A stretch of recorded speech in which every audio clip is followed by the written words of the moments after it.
प्रोनेसिस investor academy के इस brand new video में आप सभी का बहुत बहुत स्वागत है। इंडियन स्टॉक मार्केट्स के हालात पिछले कुछ महीनों से अच्छे नहीं चल रहे हैं और इसको लेकर इन्वेस्टर्स काफ़ी परेशान भी हैं। परेशान होना भी चाहिए ना, हार्ड अर्न मनी है, लगातार कम हो रहा है तो कोई भी परेशान होगा। तो यहाँ पे एक ऐसा इन्फॉर्मेशन मैं आपको देने जा रहा हूँ जो कि जानकर शायद आपकी परेशानी और बढ़ जाए। वो है Nifty 28 years old, that is 28 साल पुराना रिकॉर्ड तोड़ने जा रहा है। और ऑफ कोर्स ये कोई अच्छा रिकॉर्ड नहीं तोड़ने जा रहा है, निगेटिव है। बट एनी इसके बारे में हम डिटेल में जानेंगे और उससे ऑफ कोर्स ये भी जानने की कोशिश करेंगे क्या सही में इसे हमें निगेटिवली लेना चाहिए, और साथ ही इस तरह के मार्केट कंडीशन में जो डिफरेंट टाइप ऑफ इन्वेस्टर्स हैं उनका इन्वेस्टमेंट स्ट्रैटेजी क्या होना चाहिए। और साथ ही मैं कवर करूँगा कुछ सेक्टर्स को जहाँ भी फिलहाल जो मार्केट गिरा है उसमें इन्वेस्टमेंट्स की अच्छी अपॉर्चुनिटी बनने लगे हैं। तो ये सभी कुछ जानेंगे डिटेल में। वीडियो पसंद आए तो जरूर लाइक एंड शेयर करें। पहली बार हमारे यूट्यूब चैनल पे आए हैं तो चैनल को जरूर सब्सक्राइब करें। सबसे पहले एज ऑलवेज मार्केट्स देख लेते हैं। तो ये देखिए, यहाँ पे आप large cap, mid cap, small cap, micro cap का परफॉर्मेंस देख सकते हैं। कोई ग्रेट परफॉर्मेंस तो है नहीं जिसके बारे में कुछ खास डिस्कस किया जाए। इसके बाद यहाँ पे आप कुछ सेक्टर्स का परफॉर्मेंस देख सकते हैं। तो कुछ सेक्टर्स का तो एटलीस्ट थोड़ा बहुत परफॉर्मेंस आया है, लेकिन हाँ कुछ सेक्टर्स हैं जिनका परफॉर्मेंस बहुत ज़्यादा डाउन रहा है। यहाँ पे देखिए ऑलमोस्ट सभी कुछ आपको रेड दिखेगा। हाँ, ऊपर देखिए यूएस मार्केट्स ना फ्राइडे को भी डाउन था, मंडे को भी डाउन रहा, S&P 0.5% डाउन रहा, नैस्डैक तो 1% से भी ज़्यादा। एशियन मार्केट्स के भी हालात कोई अच्छे हैं नहीं। ऑस्ट्रेलिया का मार्केट देखिए, जापान का मार्केट तो 1% से भी ज्यादा गिरा हुआ है, हांगकांग 1% से ज्यादा गिरा हुआ है, चाइना का भी मार्केट गिरा हुआ है। बिटकॉइन देखिए बहुत ज्यादा गिरावट, मतलब ज्यादातर क्रिप्टो करेंसीज में ही देखेंगे बहुत ज्यादा गिरावट आया है। तो क्रिप्टो करेंसी तो मैंने आपको बताया ना, किंग ऑफ गुड टाइम्स। जब स्टॉक मार्केट का परफॉर्मेंस अच्छा रहेगा, अच्छा लिक्विडिटी लगेगा मार्केट में तो परफॉर्मेंस अच्छा रहेगा, नहीं तो बुरी तरह से गिरेगा। तो स्टॉक मार्केट गिरा, ये भी साथ गिर रहा है। अब यहाँ पे 10 ईयर देखें, ये बहुत बड़ा पॉजिटिव है हमारे लिए। देखिए 10 ईयर कितना कम आ रहा है, धीरे धीरे बहुत तेजी से नीचे आ रहा है। क्या, तो स्टॉक मार्केट गिर रहा है नेचुरली। वहां पे इकोनॉमी को लेकर कुछ इश्यूज आ रहे हैं यूएस में, जो कि हम कई बार डिस्कस कर चुके हैं। तो अब लोग थोड़ा पैसा यहाँ भी ला रहे हैं 10 ईयर जीसेक में, दैट इज गवर्नमेंट सिक्योरिटीज में भी इन्वेस्टमेंट कर रहे हैं। क्योंकि अगर वहां पे रिस्क लगेगा स्टॉक मार्केट में, नेचुरली कुछ पैसा डेट में आएगा, क्योंकि यहाँ पे तो सेफ्टी होता है। तो ये जैसे जैसे नीचे जाएगा, इमर्जिंग इकोनॉमीज के लिए बहुत अच्छा न्यूज़ है, क्योंकि वहां पे आप फिर एक्सपेक्ट करेंगे कि थोड़ा पैसा यूएस से निकलकर इमर्जिंग इकोनॉमीज में जाएगा और इंडिया में भी थोड़ा पैसा आएगा। गोल्ड ऑल्दो ये नेगेटिव दिख रहा है, थोड़ा गिरा है, लेकिन ऑल टाइम हाई के आसपास ही है ना, तो गोल्ड के लिए तो अभी भी पॉजिटिव चल रहा है। और ब्रेंट क्रूड थोड़ा सा ऊपर गया है, क्योंकि यूएस ने ईरान पे कुछ और सैंक्शंस लगा दिए हैं, तो मार्केट को डर लग रहा है कि भाई ईरान का ऑयल मार्केट में नहीं आएगा, इसीलिए थोड़ा सा प्राइस ऊपर गया। लेकिन ऐसा नहीं कि कोई बहुत ज्यादा गया, 75 के आसपास ही है, जो कि रीजनेबल है। इंडिया के लिए कोई कंसर्न नहीं होना चाहिए। अब देखिए बहुत ही इंटरेस्टिंग डेटा मैं आपको दिखाता हूँ, इसे अच्छी तरह से समझ लें। आपके होल लाइफ इन्वेस्टमेंट जर्नी में आपकी ये मदद करेगा। यहाँ पे देखिए 3 चीजों को मैं आपको बताने जा रहा हूँ इस डेटा के थ्रू, ठीक है।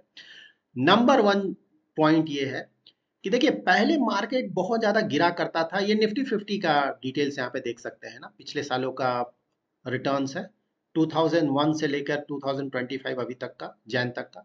और ये सारे महीनों का भी आप डिटेल यहाँ पे देख सकते हैं, मंथ वाइज रिटर्न्स कितना आया। कि देखिए पहले स्टॉक मार्केट बहुत ज्यादा गिरा भी करता था और बहुत अच्छा खासा रिकवरी भी हुआ करता था। देखिए 2003 72% रिटर्न, 2005 36, उसके बाद 40%, उसके बाद 2007 54% रिटर्न, लगातार इतना ज्यादा रिटर्न। हाँ, लेकिन उसके बाद फिर गिरा। 2008 में ऑलमोस्ट 52% गिर गया, लेकिन फिर 2008 9 में 76% के आसपास ऊपर, 2011 25% के आसपास गिरा, तुरंत रिकवरी आया 28% के आसपास 2012 में। लेकिन उसके बाद देखिए ना, उसके बाद आपको कोई खास बहुत तेजी से मार्केट ना ही ऊपर गया है ना ही नीचे गया है। यहाँ पे देखिए, अगर आप पूरा ऊपर का पीरियड अगर आप यहाँ से यहाँ तक देखते हैं, तो ऊपर कितना गया है, मतलब ये 32% के आसपास 2014, 31% ही बोलेंगे। उसके बाद 2017 में 29% के आसपास, और फिर 2011 में 24 के आसपास। तो ऐसा नहीं कोई 50-60% का रिटर्न आया है, और साथ ही यहाँ मार्केट गिरा भी नहीं है सिर्फ 2015 में एक 4% के आसपास, जिसे हम फ्लैट ही बोलेंगे।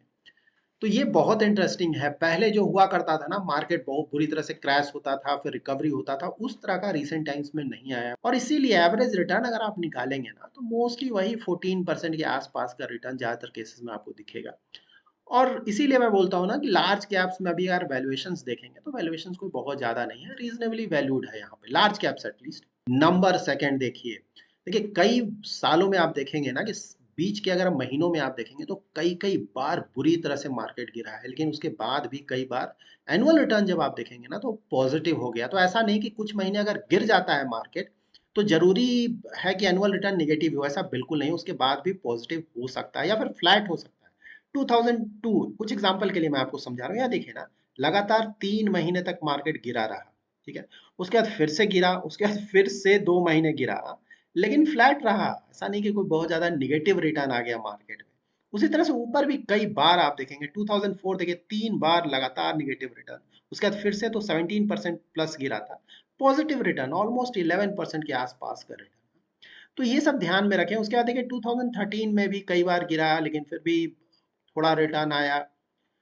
उसके बाद 2019 में अगर आप देखें ना, देखिए कितना गिरा, ये यहाँ पे गिर गया, फिर से यहाँ 3 मंथ्स लगातार गिर गया, फिर भी 12% के आसपास का रिटर्न। और 2020 सबसे ज्यादा इंटरेस्टिंग है, देखिए कितना ज्यादा मार्केट लगातार 3 महीने तक गिरा, और मार्च में तो बहुत ज्यादा गिरा। उसके बाद फिर से मई में भी गिरा, फिर से सितंबर में भी गिरा, लेकिन ऑलमोस्ट 15% का रिटर्न। अब नंबर थर्ड पॉइंट, इसको आप ध्यान से समझिए क्योंकि आज का जो टॉपिक है इसी से रिलेटेड है। देखिए यहाँ पे अगर आप लगातार देखेंगे ना तो किसी भी मतलब कितने महीनों तक लगातार मार्केट गिरा है। देखिए लगातार 3 महीने यहाँ पे गिरा, और उसके बाद फिर जैन में भी गिर गया, और फैब में भी अभी गिरा हुआ है, ठीक है। तो ये क्या है, लगातार 5 महीने हाँ गिरा हुआ है। इससे पहले आप देखिए कहीं भी आपको लगातार 5 महीने तक गिरा हुआ मार्केट नहीं दिखेगा। अभी जो स्टॉक मार्केट गिर रहा है उसको लेकर इन्वेस्टर्स बहुत परेशान है, लेकिन हाँ जो स्मार्ट इन्वेस्टर्स हैं उसके लिए तो गोल्डन अपॉर्चुनिटी है ना।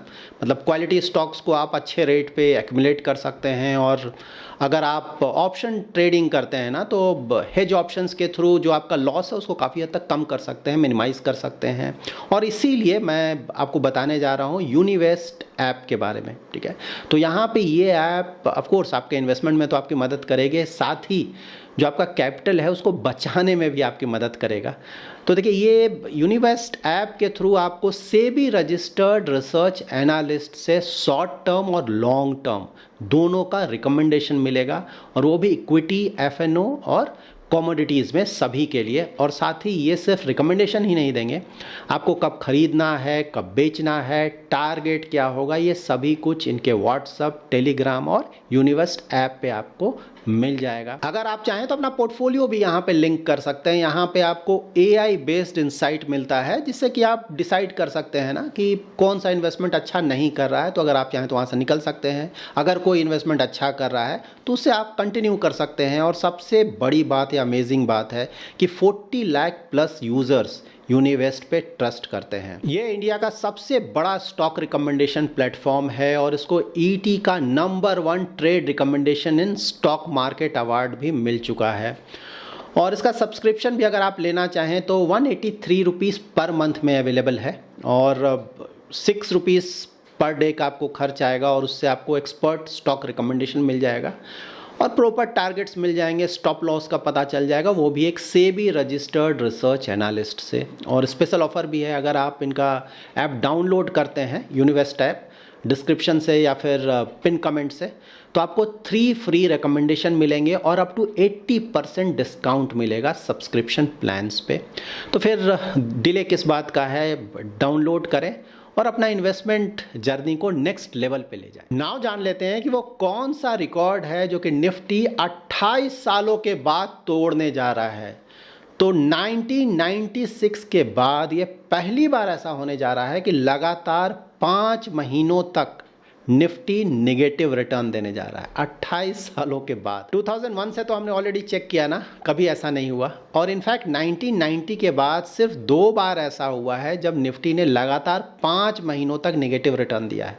एक हुआ था 94-95 में, उस समय लगातार 5 महीने गिरा था और उस समय 31.4% गिरा था मार्केट, 31.4%। और सेकंड हुआ था 1996 में, यहाँ पे जुलाई से नवंबर तक मार्केट गिरा था और 26% गिरा था।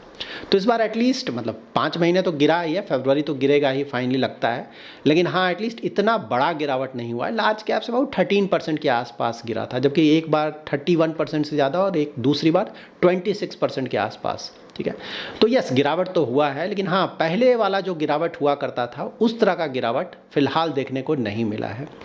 तो ना यहाँ पे जान लेते हैं कि एज अ इन्वेस्टर हमारा इन्वेस्टमेंट करने का तरीका क्या होना चाहिए। कि देखिए लार्ज कैप्स तो मैंने आपको दिखाया और पहले भी कई वीडियोस में बताया ना कि जो वैल्यूएशंस है रीजनेबल है। Mid cap small cap yes अभी भी ओवर वैल्यूड है, वहाँ और भी गिरावट की गुंजाइश है। लार्ज कैप में भी गिरावट की गुंजाइश है क्योंकि FII सेल कर रहे हैं, लेकिन बहुत ज़्यादा गुंजाइश यहाँ से नहीं है, ठीक है। तो यहाँ पे देखिए सबसे पहले तो लॉन्ग टर्म इन्वेस्टर्स ना, जिसने ऑलरेडी इन्वेस्ट किया हुआ है लॉन्ग टर्म के लिए ना, 5 ईयर्स 10 ईयर्स 20 ईयर्स, और क्वालिटी अच्छा है म्यूचुअल फंड के अच्छे स्कीम्स में या फिर स्टॉक्स अच्छे क्वालिटी के स्टॉक्स में, वहाँ तो कंसर्न नहीं होना चाहिए। देखा आपने ना, मैंने ऑलरेडी दिखाया कई बार मार्केट गिरा है पहले बुरी तरह से, अभी जो गिरा उससे भी कहीं ज़्यादा बुरी तरह से गिरा है, वापस आता है फिर ठीक ठाक होने लगता है। तो ये इस तरह का जो गिर रहा है कोई नई बात नहीं, कई बार पहले हो चुका है। तो अगर कोई लॉन्ग टर्म इन्वेस्टर है तो उसके लिए कंसर्न नहीं होना चाहिए। हाँ अगर कोई शॉर्ट टर्म इन्वेस्टर है ना, कुछ दिनों का कुछ महीनों का इन्वेस्टमेंट करता है, वहाँ पे तो बिल्कुल प्रॉब्लम है, वहाँ पे तो कॉल लेना चाहिए कि क्या करना है, ठीक है। लेकिन लॉन्ग टर्म इन्वेस्टर्स के लिए ज़्यादा कंसर्न नहीं होना चाहिए। कितना प्रॉब्लम होगा, कुछ और महीनों का प्रॉब्लम होगा या 1 साल का प्रॉब्लम, कितना, फाइनली तो मार्केट रिकवर करता है और फिर रिटर्न्स भी अच्छे आते हैं लॉन्ग टर्म में। उसके बाद ये भी क्वेरी है कि भाई इन्वेस्टमेंट किया जाए कि नहीं, तो बिल्कुल मैंने तो बोला है ना, अगर स्टैगर्ड वे में, अगर इतना गिरने के बाद भी किसी में हिम्मत बचा हुआ है, क्योंकि आपको पता है ना जब भी मार्केट ज़्यादा गिरता है तो खासकर नए इन्वेस्टर्स ज़्यादातर तो भाग जाते हैं, और जो बचे भी होते हैं इन्वेस्टमेंट करने का एटलीस्ट उसमें उनमें हिम्मत नहीं होता है।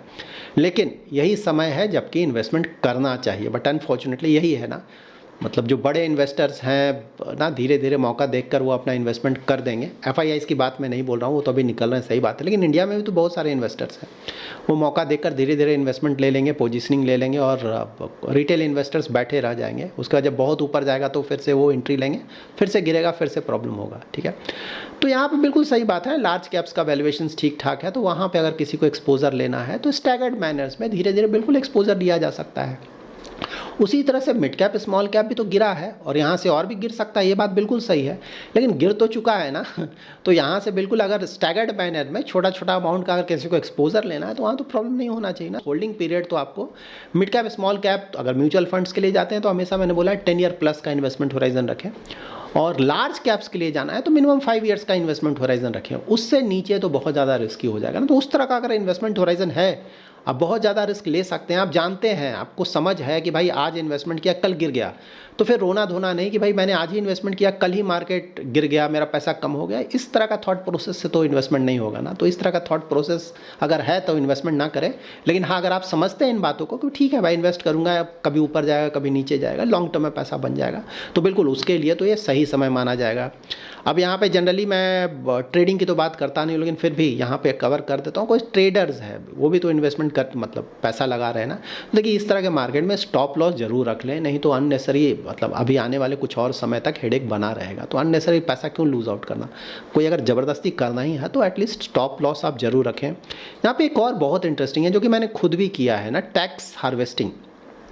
जैसे पोर्टफोलियो चेक करें आप, स्टॉक्स का पोर्टफोलियो है या फिर म्यूचुअल फंड का पोर्टफोलियो, वहाँ पे मान लीजिए कोई म्यूचुअल फंड स्कीम है जो कि बिल्कुल गलती से आपने इन्वेस्टमेंट कर दिया ना, मतलब अब आपको लग रहा है ये तो बिल्कुल गलत है। उसी तरह से स्टॉक्स में किसी घटिया क्वालिटी में आपने गलती से इन्वेस्टमेंट कर दिया ना, अभी आपको समझ में आ रहा है। तो उस तरह का अगर कुछ है पोर्टफोलियो में, ठीक है, और जहाँ के लॉस हो रहा है, ठीक है, खासकर वैसे जगह पे, तो बिल्कुल उसे बेचा जा सकता है ना, क्योंकि अगर आप लॉस बुक कर लेंगे तो आगे आपको उसे टैक्स सेविंग में मदद मिलेगा। और जो भी पैसा है ट्राई करें कि स्टैगर्ड मैनर में कुछ अच्छे क्वालिटी के स्टॉक्स या फिर म्यूचुअल फंड जो भी आपके लिए सुटेबल हो, बेसिस योर रिस्क प्रोफाइल हो, इन्वेस्टमेंट होराइजन, वहाँ पे इन्वेस्टमेंट कर दें, ठीक है। यहाँ पे कंपाउंडिंग भी आप मिस आउट नहीं करेंगे। यही है कि पैसा लेकर बैठ ना जाएं, कि मार्केट बिल्कुल ख़त्म होगा तो इन्वेस्टमेंट करूँगा, वो दिन कभी नहीं आएगा। वहाँ पे आपको प्रॉब्लम हो जाएगा, ठीक है। अगर कहीं पे अगर आप निकलते हैं तो ट्राई करें कि उस पैसे को स्टैगर्ड मैनर में जल्दी जल्दी नेक्स्ट फ्यू मंथ्स में इन्वेस्ट कर दें, पैसा लेकर बैठे नहीं, वो प्रॉब्लम हो जाएगा। तो देखिए ये सब अगर आप ट्राई करते हैं तो मोस्टली काफ़ी फ़ायदा मिलने जा रहा है हम लोग को आने वाले कुछ सालों में। इसके अलावा सेक्टर्स अगर बात करें तो बैंकिंग, फाइनेंशियल, तो मैं काफ़ी समय से बोल रहा हूँ, रिटर्न भी नहीं आ रहा है ना। मतलब काफ़ी लोग तो फ्रस्ट्रेट कर गए होंगे कि भाई इन्वेस्ट क्यों करें, कोई रिटर्न ही नहीं सालों से, बिल्कुल बेकार चल रहा है। लेकिन देखिए स्टॉक मार्केट ऐसा ही होता है ना, मतलब नीचे जाएगा तो उसको बोलते हैं ना सूद सहित नीचे जाएगा, और जब ऊपर आएगा तो सूद सहित आपको वापस भी देगा, ठीक है। ये हमेशा ध्यान में रखें। तो बैंकिंग फाइनेंशियल सेक्टर ड्यू है, काफ़ी समय से नहीं आया, टोटली अग्री, लेकिन आएगा। मतलब परफॉर्मेंस तो ठीक ही ठाक चल रहा है वहाँ पे कुछ कंपनीज़ का, और साथ ही वैल्यूएशंस भी अट्रैक्टिव हो गए हैं। कब आएगा एग्जैक्टली देखना होगा, लेकिन आएगा तो ये भी ड्यू है। तो ये मतलब होता है ना लोअर हैंगिंग फ्रूट्स जिसको आप इजीली पिकअप कर सकते हैं, तो वो उसमें है। इसके अलावा कंज्यूमर डिस्क्रिशनरी, बिल्कुल सही बात है, यहाँ पे बजट में कुछ टैक्स एडवांटेजेस मिले हैं, तो और प्लस अर्बन कंजम्पशन भी धीरे धीरे पिकअप करेगा। इसके अलावा आईटी फार्मा भी ऑफकोर्स थोड़ा आपको यूएस एंगल ध्यान में रखना होगा। मतलब यूएस में जब जब प्रॉब्लम आएगा आप देखेंगे आईटी के स्टॉक्स बुरी तरह से गिरेंगे, ठीक है। तो यूएस को ध्यान में रखकर आईटी में जाना है, ठीक है।